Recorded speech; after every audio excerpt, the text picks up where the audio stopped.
देव भगवान की जय। प्यारे कृष्ण कन्हैया लाल की जय। श्री विष्णु पुराण द्वितीय अंश के 7 अध्याय पूरे हो चुके हैं। आज 8वां अध्याय सूर्य, नक्षत्र एवं राशियों की व्यवस्था तथा कालचक्र, लोकपाल और गंगा आविर्भाव का वर्णन। श्री पराशर जी बोले, हे सुव्रत, मैंने तुमसे यह ब्रह्मांड की स्थिति कही। अब सूर्य आदि ग्रहों की स्थिति और उनके परिमाण सुनो। हे मुनि श्रेष्ठ, सूर्यदेव के रथ का विस्तार 9000 योजन है तथा इससे दूना उनका ईसा दंड अर्थात जुआ और रथ के बीच का भाग है। उसका धुरा 1.5 करोड़ 7 लाख योजन लंबा है, जिसमें उसका पहिया लगा हुआ है। उस पूर्वाह्न, मध्याह्न और पराह्न रूप 3 नाभि, परिवत्सर आदि 5 अरे और षड ऋतु रूप 6 नेमि वाले अक्षय स्वरूप संवत्सरात्मक चक्र में संपूर्ण काल चक्र स्थित है। 7 छंद ही उसके घोड़े हैं। उनके नाम सुनो। गायत्री छंद, बृहति छंद, उष्णिक छंद, जगती छंद, त्रिष्टुप छंद, अनुष्टुप छंद और पंक्ति। ये छंद ही सूर्य के 7 घोड़े कहे गए हैं। हे महामते, भगवान सूर्य के रथ का दूसरा धुरा 45.5 सहस्त्र योजन लंबा है। दोनों धुरों के परिमाण के तुल्य ही उसके युगार्धों अर्थात जुओं का परिमाण है। इनमें से छोटा धुरा उस रथ के एक युगार्ध अर्थात जुए के सहित ध्रुव के आधार पर स्थित है और दूसरे धुरे का चक्र मानसोत्तर पर्वत पर स्थित है। इस मानसोत्तर पर्वत के पूर्व में इंद्र की, दक्षिण में यम की, पश्चिम में वरुण की और उत्तर में चंद्रमा की पुरी है। उन पुरियों के नाम सुनो। इंद्र की पुरी बसबौक सारा है, यम की संयमनी है, वरुण की सुखा है तथा चंद्रमा की विभावरी है। हे मैत्रेय, ज्योतिष चक्र के सहित भगवान भानु दक्षिण दिशा में प्रवेश कर छोड़े हुए बाण के समान तीव्र वेग से चलते हैं। भगवान सूर्यदेव दिन और रात्रि की व्यवस्था के कारण हैं और राग आदि क्लेशों के क्षीण हो जाने पर वे ही क्रम मुक्तिभागी योगी जनों के देवयान नामक श्रेष्ठ मार्ग हैं। हे मैत्रेय, सभी द्वीपों में सर्वदा मध्याह्न तथा मध्यरात्रि के समय सूर्यदेव मध्य आकाश में सामने की ओर रहते हैं। इसी प्रकार उदय और अस्त भी सदा एक दूसरे के सम्मुख ही होते हैं। हे ब्रह्मन, समस्त दिशा और विदिशाओं में जहाँ के लोग रात्रि का अंत होने पर सूर्य को जिस स्थान पर देखते हैं, उनके लिए वहाँ उसका उदय होता है, और जहाँ दिन के अंत में सूर्य का तिरोभाव होता है, वही उसका अस्त कहा जाता है। सर्वदा एक रूप से स्थित सूर्यदेव का वास्तव में ना उदय होता है और ना अस्त, बस उनका देखना और ना देखना ही उनके उदय और अस्त हैं। मध्याह्न काल में इंद्रादि में से किसी की पुरी पर प्रकाशित होते हुए सूर्यदेव अर्थात पार्श्ववर्ती 2 पुरियों के सहित 3 पुरियों और 2 कोणों अर्थात विदिशाओं को प्रकाशित करते हैं। इसी प्रकार अग्नि आदि कोणों में से किसी एक कोण में प्रकाशित होते हुए वे पार्श्ववर्ती 2 कोणों के सहित 3 कोण और 2 पुरियों को प्रकाशित करते हैं। सूर्यदेव उदय होने के अनंतर मध्याह्न पर्यंत अपनी बढ़ती हुई किरणों से तपते हैं और फिर क्षीण होती हुई किरणों से अस्त हो जाते हैं। सूर्य के उदय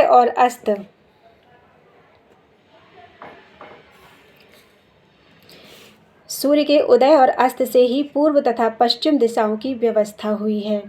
उसी प्रकार पश्चिम तथा पार्श्ववर्ती दिशाओं में भी करते हैं, उत्तर और दक्षिण दिशाओं में भी करते हैं। सूर्यदेव देव पर्वत सुमेरु के ऊपर स्थित ब्रह्मा जी की सभा के अतिरिक्त और सभी स्थानों को प्रकाशित करते हैं। उनकी जो किरणें ब्रह्मा जी की सभा में जाती हैं, वे उसके तेज से निरस्त होकर उल्टी लौट आती हैं।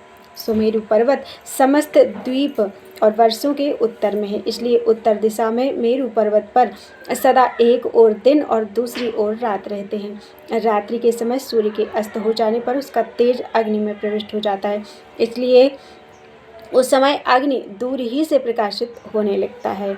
इसी प्रकार हे द्विज, दिन के समय अग्नि का तेज सूर्य में प्रविष्ट हो जाता है, अतः अग्नि के संयोग से ही सूर्य अत्यंत प्रखरता से प्रकाशित होता है। इस प्रकार सूर्य और अग्नि के प्रकाश तथा उष्णतामय तेज परस्पर मिलकर दिन रात में वृद्धि को प्राप्त होते रहते हैं। मेरु के दक्षिणी और उत्तरी भूम्यर्ध में सूर्य के प्रकाशित होते समय अंधकारमयी रात्रि और प्रकाशमय दिन क्रमशः जल में प्रवेश कर जाते हैं। दिन के समय रात्रि के प्रवेश करने से ही जल कुछ ताम्र वर्ण दिखाई देता है, किंतु सूर्य अस्त हो जाने पर उसमें दिन का प्रवेश हो जाता है। इसलिए दिन के प्रवेश के कारण ही रात्रि के समय वह शुक्ल वर्ण हो जाता है। इस प्रकार जब सूर्य पुष्कर द्वीप के मध्य में पहुंचकर पृथ्वी का तीसरा भाग पार कर लेता है तो उसकी वह गति 1 मुहूर्त की होती है, अर्थात उतने ही भाग के अतिक्रमण करने में उसे जितना समय लगता है वही मुहूर्त कहलाता है। हे द्विज, कुलाल चक्र अर्थात कुम्हार के चाक के सिरे पर घूमते हुए जीव के समान भ्रमण करता हुआ यह सूर्य पृथ्वी के 30 भागों का अतिक्रमण करने पर एक दिन रात्रि करता है। हे द्विज, उत्तरायण के आरंभ में सूर्य सबसे पहले मकर राशि में जाता है, उसके पश्चात वह कुंभ और मीन राशियों में एक राशि से दूसरी राशि में जाता है। इन तीनों राशियों को भोग चुकने पर सूर्य रात्रि और दिन को समान करता हुआ वैसुवती गति का अवलंबन करता है, अर्थात वह भूमध्य रेखा के बीच में ही चलता है। उसके अनंतर नित्य प्रति रात्रि क्षीण होने लगती है और दिन बढ़ने लगता है। फिर मेष तथा वृष राशि का अतिक्रमण कर मिथुन राशि से निकलकर उत्तरायण की अंतिम सीमा पर उपस्थित होकर वह कर्क राशि में पहुंचकर दक्षिणायन का आरंभ करता है। जिस प्रकार कुलाल चक्र के सिरे पर स्थित जीव अति शीघ्रता से घूमता है, उसी प्रकार सूर्य भी दक्षिणायन को पार करने में अति शीघ्रता से चलता है। अतः वह अतिशीघ्रतापूर्वक वायु वेग से चलते हुए अपने उत्कृष्ट मार्ग को थोड़े समय में ही पार कर लेता है। हे द्विज, दक्षिणायन में दिन के समय शीघ्रतापूर्वक चलने से उस समय के 13.5 नक्षत्रों को सूर्य 12 मुहूर्तों में पार कर लेता है, किंतु रात्रि के समय मंदगामी होने से उतने ही नक्षत्रों को 18 मुहूर्तों में पार करता है।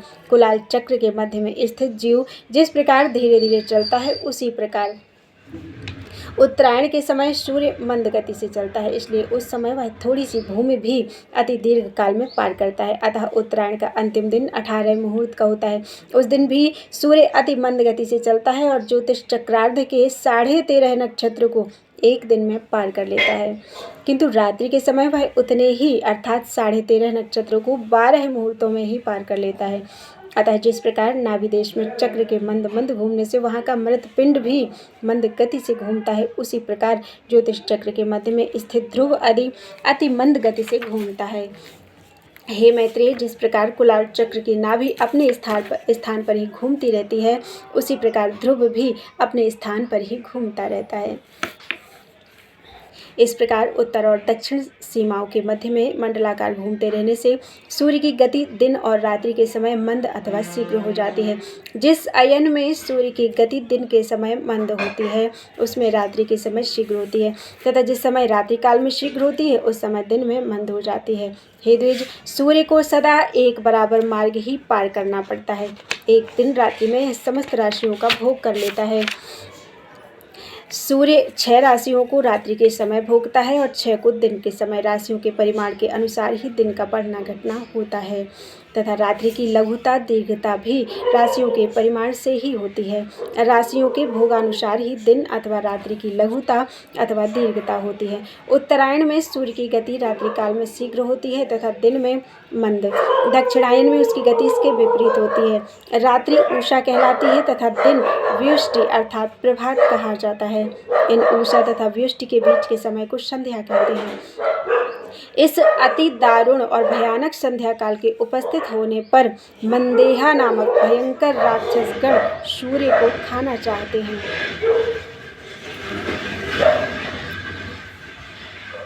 हे मैत्रेय, उन राक्षसों को प्रजापति का यह शाप है कि उनका शरीर अक्षय रहकर भी मरण अर्थात नित्य प्रति हो। अतः संध्या काल में उनका सूर्य से अति भीषण युद्ध होता है। हे महामुने, उस समय द्विजोत्तम गण जो ब्रह्म स्वरूप ओमकार तथा गायत्री से अभिमंत्रित जल छोड़ते हैं, उस वज्र स्वरूप जल से वे दुष्ट राक्षस दग्ध हो जाते हैं। अग्निहोत्र में जो सूर्यो ज्योति इत्यादि मंत्र से प्रथम आहुति दी जाती है, उसे सहस्रांशु दिननाथ दे दीप्यमान हो जाते हैं। ओमकार, विश्व, तेजस और प्राज्ञ रूप 3 धामों से युक्त भगवान विष्णु हैं। तथा संपूर्ण वाणियों अर्थात वेदों के अधिपति हैं, उसके उच्चारण मात्र से ही वे राक्षस नष्ट हो जाते हैं। सूर्य विष्णु भगवान का अति श्रेष्ठ अंश और विकार रहित अंतर ज्योति स्वरूप है। ओमकार उसका वाचक है और वह उसे उन राक्षसों के वध में अत्यंत प्रेरित करने वाला है। उस ओमकार की प्रेरणा से अति प्रदीप्त होकर वह ज्योति मंदेहा नामक संपूर्ण पापी राक्षसों को दग्ध कर देती है। इसलिए संध्योपासन कर्म का उल्लंघन कभी नहीं करना चाहिए। जो पुरुष संध्योपासन नहीं करता वह भगवान सूर्य का घात करता है। तदनंतर उन राक्षसों का वध करने के पश्चात भगवान सूर्य संसार के पालन में प्रवृत्त होकर बाल खिल्यादि ब्राह्मणों से सुरक्षित होकर गमन करते हैं। 15 निमेष की एक काष्ठा होती है और 30 काष्ठा की एक कला गिनी जाती है। 30 कलाओं का एक मुहूर्त होता है और 30 मुहूर्तों के संपूर्ण रात्रि दिन होते हैं। दिनों का ह्रास अथवा वृद्धि क्रमशः प्रातः काल, मध्याह्न काल आदि दिवस अंशों के ह्रास वृद्धि के कारण होते हैं, किंतु दिनों के बढ़ते रहने पर भी संध्या सर्वदा समान भाव से एक मुहूर्त की ही होती है। उदय से लेकर सूर्य की 3 मुहूर्त की गति के काल को प्रातः काल कहते हैं। यह संपूर्ण दिन का 5वां भाग होता है। इस प्रातः काल के अनंतर 3 मुहूर्त का समय संगम कहलाता है तथा संगम काल के पश्चात 3 मुहूर्त का मध्याह्न होता है। मध्याह्न काल से पीछे का समय अपराह्न कहलाता है। इस काल भाग को भी बंधुजन 3 मुहूर्त का ही बताते हैं। अपराह्न के बीतने पर सायाह्न होता है। इस प्रकार संपूर्ण दिन में 15 मुहूर्त और प्रत्येक दिवस अंश में 3 मुहूर्त होते हैं। वैशुवत दिवस 15 मुहूर्त का होता है, किंतु उत्तरायण और दक्षिणायन में क्रमशः उसके वृद्धि और ह्रास होने लगते हैं। इस प्रकार उत्तरायण में दिन रात्रि का ग्रास करने लगता है और दक्षिणायन में रात्रि दिन का ग्रास करती रहती है। शरद और वसंत ऋतु के मध्य में सूर्य के तुला अथवा मेष राशि में जाने पर विषुव योग होता है। उस समय दिन और रात्रि समान होते हैं। सूर्य के कर्क राशि में उपस्थित होने पर दक्षिणायन कहा जाता है और उसके मकर राशि पर आने से उत्तरायण कहलाता है।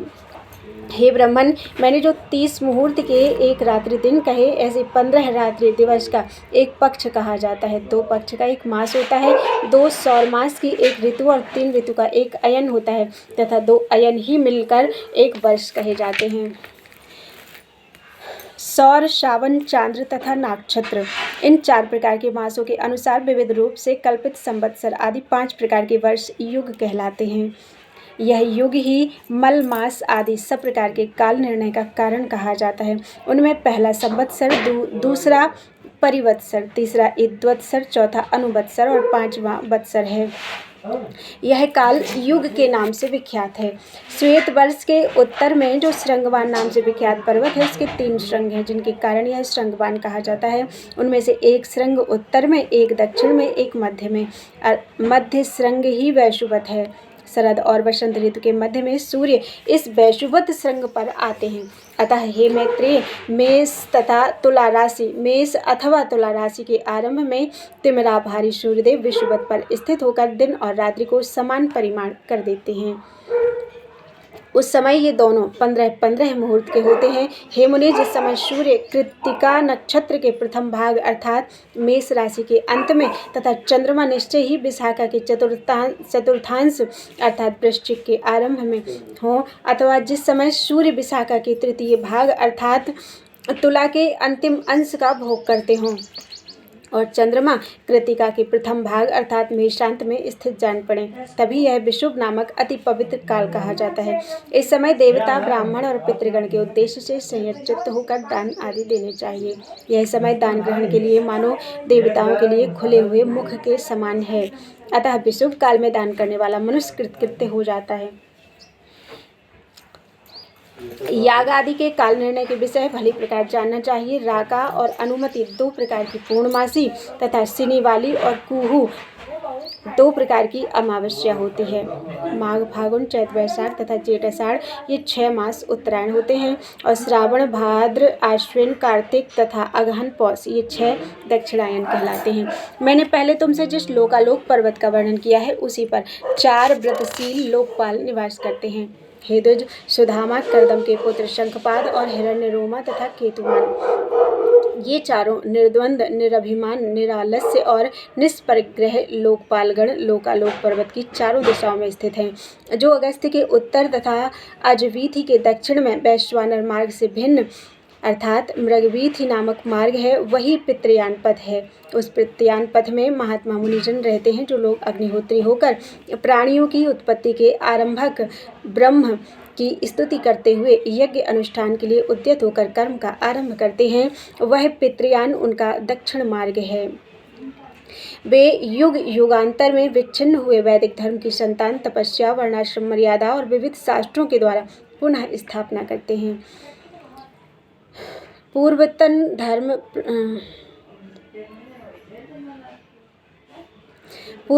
धर्म प्रवर्तक ही अपनी उत्तरकालीन संतान के यहाँ उत्पन्न होते हैं और फिर उत्तरकालीन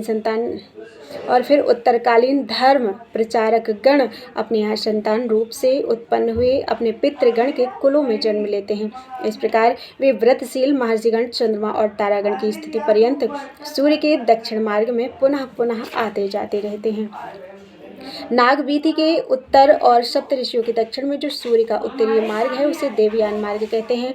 उसमें जो प्रसिद्ध निर्मल स्वभाव और जितेंद्रिय ब्रह्मचारी गण निवास करते हैं, वे संतान की इच्छा नहीं करते, अतः उन्होंने मृत्यु को जीत लिया है। सूर्य के उत्तर मार्ग में 80,000 ऊर्ध्वरेता मुनिगण प्रलय काल पर्यंत निवास करते हैं। उन्होंने लोभ के असंयोग, मैथुन के त्याग, इच्छा और द्वेष की अप्रवृत्ति, कर्मानुष्ठान के त्याग, काम वासना के असंयोग और शब्दादि विषयों के दोष दर्शन इत्यादि कारणों से शुद्ध चित्त होकर अमरता प्राप्त कर ली है। भूतों के प्रलय पर्यंत स्थिर रहने को ही अमरता कहते हैं। त्रिलोकी की स्थिति तक के इस काल को ही अपुनर्मार अर्थात पुनर्मृत्यु रहित कहा जाता है। हे द्विज, ब्रह्महत्या और अश्वमेध यज्ञ से जो पाप और पुण्य होते हैं, उनका फल प्रलय पर्यंत कहा गया है। हे मैत्रेय, जितने प्रदेश में ध्रुव स्थित है, पृथ्वी से लेकर उस प्रदेश पर्यंत संपूर्ण देश प्रलय काल में नष्ट हो जाता है। सप्तऋषियों से उत्तर दिशा में ऊपर की ओर जहाँ ध्रुव स्थित है, वह अति तेजोमय स्थान ही आकाश में विष्णु भगवान का तीसरा दिव्य धाम है। हे विप्र, पुण्य पाप के क्षीण हो जाने पर दोष पंक शून्य संयतात्मा मुनिजनों का यही परम स्थान है। पाप पुण्य के निवृत्त हो जाने तथा देह प्राप्ति के संपूर्ण कारणों के नष्ट हो जाने पर प्राणीगण जिस स्थान पर जाकर फिर शोक नहीं करते, वही भगवान विष्णु का परम पद है। जहाँ भगवान की समान ऐश्वर्यता से प्राप्त हुए योग द्वारा सतेज होकर धर्म और ध्रुव आदि लोक साक्षी गण निवास करते हैं, वही भगवान विष्णु का परम पद है। हे मैत्रेय, जिसमें यह भूत भविष्यत और वर्तमान चराचर जगत ओतप्रोत हो रहा है, वही भगवान विष्णु का परम पद है, जो तल्लीन योगी जनों को आकाश मंडल में देदीप्यमान सूर्य के समान सबके प्रकाशक रूप से प्रतीत होता है तथा जिसका विवेक ज्ञान से ही प्रत्यक्ष होता है, वह भगवान विष्णु का परम पद है।